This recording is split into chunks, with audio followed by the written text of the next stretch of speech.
Hey, folks, time for Mike North 30 in 5, brought to you by the fine folks at Altoff Industries Heating and Air Conditioning. Check out our other sponsors if you can. Enjoyed the next 5 minutes because you'll learn more in 5 minutes than you would off a half-hour news show. Check out northtonorth.com also. But remember, all the great personalities on 560 WIND, okay? People like John Howell and Amy Jacobson. Anyway, let's get to the gist of the matter, and the matter is Rudy Giuliani says, if you're desperate, I'll run.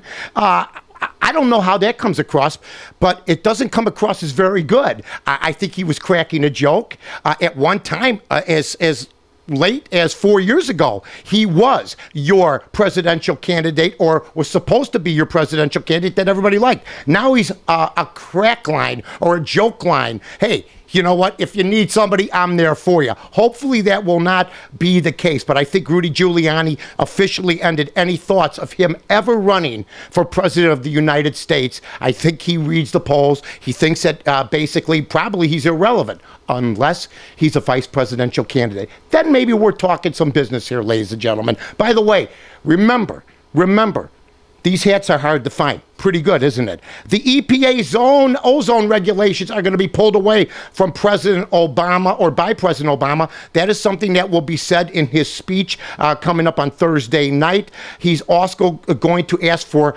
$300 billion reportedly from infrastructure, for bridges, for highways, and everything else, while giving $300 billion worth of cuts. Including, though, this whole deal is he's going to have money budgeted for first responders from 9/11, which will make it tougher for the Republicans to say something. Let me just say this. They're going to just talk about how there's going to be no money saved and there's going to be money spent. That's what's going to end up happening. They're not even going to talk about the first responders. They will try to ignore that. That being said, $10 billion in the hole is the United States Post Office. They say they'll run out of money next summer.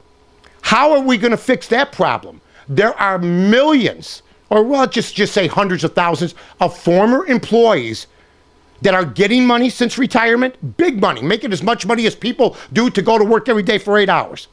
And there's more to come. Unless they redo everything, they will be broke next year. And then what are the former mailmen and former clerks and everybody else going to do in the United States Post Office? Anderson Cooper is getting an afternoon talk show. I thought he had one. Oh, he's going to now. He bores me while I watch him doing the news, which he's pretty good at, but he still bores me.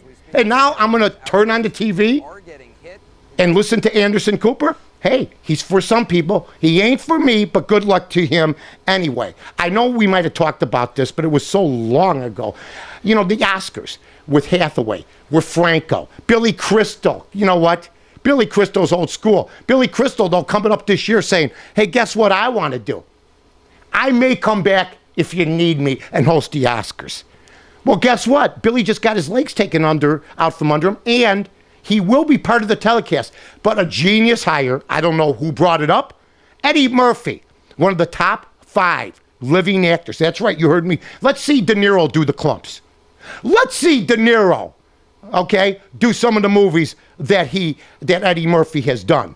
Eddie Murphy has his role, and he does a lot of great roles. De Niro's number 1. You got Nicholson, you got your Pacinos, but I got Eddie Murphy in the top 5. And don't you think this Oscar telecast will have some great stand-up material? That's what I'm excited about. Forget about the Oscars. If Eddie Murphy, once he's done with his stand-up, I may just shut it off. David Garrard, my nemesis, cut by the Jacksonville Jaguars. It's about time. Why didn't you do it 4 years ago? As a man who's been to Vegas many times, I could tell you this, and other people that probably gamble on football games and play fantasy football. No man has been responsible for more of my lost money in Las Vegas than David Garrard. Look for Blaine Gabbert, look for Josh McCown to be the quarterbacks, but Gabbert is going to be the second stringer starting out for Jacksonville. He eventually will be, the kid from Missouri, the number 1 quarterback on that team. Also, Steven Strasburg pitches last night through 56 pitches. Here's what I'm going to tell the Washington Nationals. Make him your closer. You'll have him for 15 years. Let him pitch day after day, and maybe after day, 3 days in a row, 1 inning. you'll have 3 saves maybe. Make him your closer. I know it hasn't been suggested, but I'm saying I'm the same guy that says trade Zambrano for Adam Dunn. Jerry Reinsdorf never heard that till I brought it up. That's what I do. Also, ladies and gentlemen, it's going to be beautiful out today here in the Chicagoland area. For you people across the country, check your local listings. I saw the map today. It looks okay. I mean, I'm just saying, that's your 30 and 5 here on 560WIND.com. See everybody tomorrow. I'm Mike North for the Village of Rosemont. From the 9th largest convention center to restaurants to theaters, sports venues, and hotels. 5 minutes from O'Hare, you got it all here. Rosemont, you can't miss it.